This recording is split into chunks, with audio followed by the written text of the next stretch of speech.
آج ہم آپ کو بتائیں گے سی پیک 2 کے بارے میں جو پاکستان کی ترقی اور خوشحالی میں ایک نیا باب رقم کرنے جا رہا ہے۔ $200 ارب سے زائد کی سرمایہ کاری، جدید انفراسٹرکچر اور صنعتی ترقی کے ساتھ یہ منصوبہ پاکستان کی معیشت کو ایک نئی بلندی پر لے جائے گا۔ چینی سفیر نے گزشتہ روز ایک اہم تقریب میں اعلان کیا کہ چین کے وزیر اعظم آئندہ ماہ پاکستان کا دورہ کریں گے اور سی پیک 2 کا باضابطہ آغاز کریں گے۔ اس منصوبے کے تحت صنعتی زونز، جدید انفراسٹرکچر اور ریلوے نیٹ ورک کا جال بچھایا جائے گا۔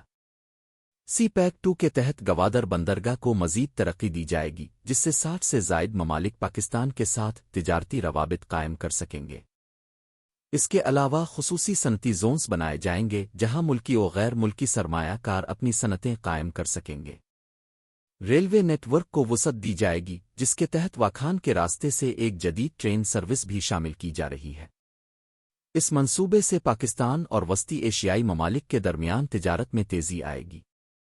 آئی ٹی کے شعبے میں بھی بڑے منصوبے شامل کیے گئے ہیں، جس میں جدید ٹیکنالوجی، ڈیجیٹل انفراسٹرکچر اور اسمارٹ سٹی پروجیکٹس بھی شامل ہیں۔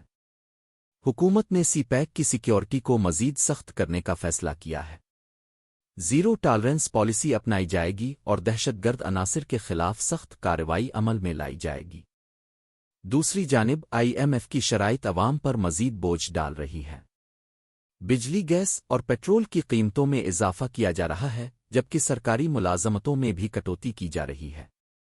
IMF نے حکومت پر دباؤ ڈالا ہے کہ وہ اپنے اخراجات کم کرے اور نئی ملازمتیں فراہم کرنے کے بجائے پہلے سے موجود ملازمتوں کو بھی ختم کرے۔ سی پیک 2 پاکستان کے لیے ترقی کا نیا دروازہ کھول رہا ہے۔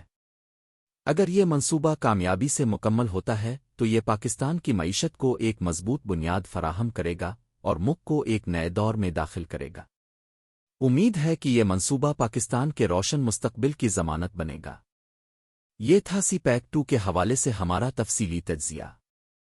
اگر آپ کو یہ ویڈیو پسند آئی تو ہمارے چینل کو سبسکرائب کریں اور اپنی رائے کا اظہار کمنٹس میں ضرور کریں۔ شکریہ۔